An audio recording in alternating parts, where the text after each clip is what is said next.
अस्सलाम वालेकुम। Foreign funding और प्रोहिबिटेड फंडिंग का जिक्र हम पाकिस्तान के पॉलिटिकल सिनेरियो में बहुत ज़्यादा सुन रहे हैं। अब ये केस है क्या पीटीआई, पीएमएलएन और पीपल्स पार्टी का, इसको तो हम अगली वीडियो में डिस्कस करेंगे। अभी ज़रा हम ये बात करेंगे कि प्रोहिबिटेड फंडिंग और फॉरेन फंडिंग में फ़र्क क्या है और फॉरेन फंडिंग क्या है, प्रोहिबिटेड फंडिंग क्या है। इलेक्शन कमीशन एक्ट 2017 का पार्ट 11 बाब 11 जो है उसका सेक्शन 204 जिसका सब सेक्शन 3 वो वाजे करता है कि पॉलिटिकल पार्टी को अगर बाहर से फंडिंग आती है तो वो दो सूरतों में उसको दो कैटेगरीज में डिवाइड किया जाता है इलेक्शन कमीशन एक्ट के मुताबिक। उसमें से एक कैटेगरी है वो प्रोहिबिटेड है और एक कैटेगरी गैर ममनू है, यानी उसकी इजाज़त है। जो ओवरसीज़ पाकिस्तानी हैं,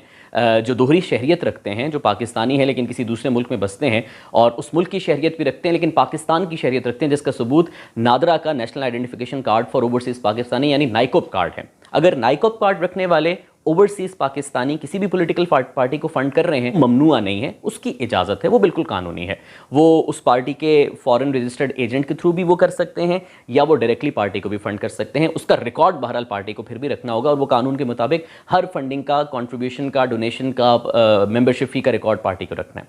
जो दूसरी कैटेगरी है फॉरेन सोर्स ऑफ इनकम जो प्रोहिबिटेड है, उसमें कौन कौन से सोर्सेज शामिल हैं। फॉरेन सोर्स ऑफ इनकम में कोई भी फॉरेन गवर्नमेंट,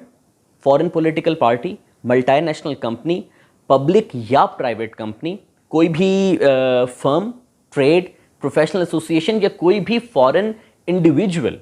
जो गैर मुल्की शहरी हैं, जो पाकिस्तानी शहरी नहीं हैं, जो दूसरी कैटेगरी में नहीं आते, जो दोहरी शहरियत नहीं रखते, जो सिर्फ बाहर के शहरी हैं या किसी और ममालिक के शहरी हैं, अगर इन तमाम सोर्सेज से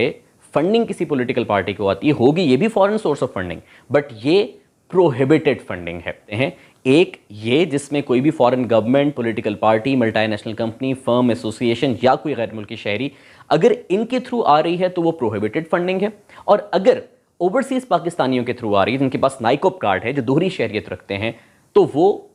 लीगल फंडिंग है। तो जो प्रोहिबिटेड फंडिंग है अगर वो साबित हो जाती है तो उसकी सज़ा ये है इसी आर्टिकल 204 के मुताबिक कि वो जितनी अमाउंट है, वो 30 करोड़ हो, 32 करोड़ हो, 1 अरब हो, जितनी भी अमाउंट हो, वो बहक सरकार जब्त कर ली जाती है। लेकिन फिर इसी को अगर हम एक्सटेंड करें सेक्शन 212 में, जिसमें पॉलिटिकल पार्टीज तहलील होने की बात है, उसमें जो बाकी कंडीशंस है कि अगर कोई पॉलिटिकल पार्टी दहशतगर्दी में मुलव्वस है या मुल्की खुद मुख्तारी के खिलाफ उसको बनाया गया है काम करने के लिए, तो वो तो क्लियर कट तहलील हो जाती है। लेकिन तीसरी सिचुएशन जो है 212 के सेक्शन के मुताबिक इलेक्शन एक्ट 2017 के, कि अगर कोई पार्टी फॉरेन एडेड है, और foreign aided political party again कौन सी है, जो किसी फॉरेन गवर्नमेंट या फॉरेन पॉलिटिकल पार्टी की ईमा पर बनाई गई हो, या किसी फॉरेन गवर्नमेंट या फॉरेन पॉलिटिकल पार्टी के साथ उसकी एसोसिएशन हो, या किसी foreign government, foreign political party या किसी गैर मुल्की शहरी फॉरेन इंडिविजुअल की तरफ से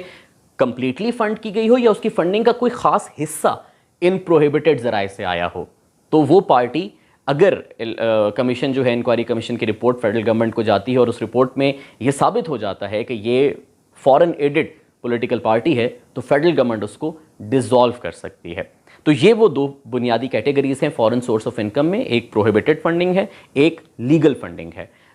ज़रूरी नहीं कि बाहर से आने वाला हर फंड ही गैर कानूनी या जो ममनुआ फंडिंग हो। अगर वो कि पाकिस्तानी शहरी कर रहा है, दोहरी शहरियत रखने वाला, नाइकोप कार्ड रखने वाला, तो वो लीगल है। लेकिन अगर प्रोहिबिटेड सोर्स, जिसका हम पहले जिक्र कर चुके हैं, जो इस सेक्शन 204 में है, अगर उनसे कोई आ रहा है तो फिर वो इलीगल है। रिकॉर्ड हर ट्रांजैक्शन का पॉलिटिकल पार्टी को रखना होता है और उसे प्रेजेंट करना होता है अपने जो भी मुतल्लिका इलेक्शन कमीशन है, पाकिस्तान का इलेक्शन कमीशन ऑफ पाकिस्तान है। अब पीटीआई का, पीएमएलएन का और पीपल्स पार्टी का एग्जैक्ट फॉरेन या प्रोहिबिटेड फंडिंग केस है क्या, इस पर अगली वीडियो में बात करेंगे।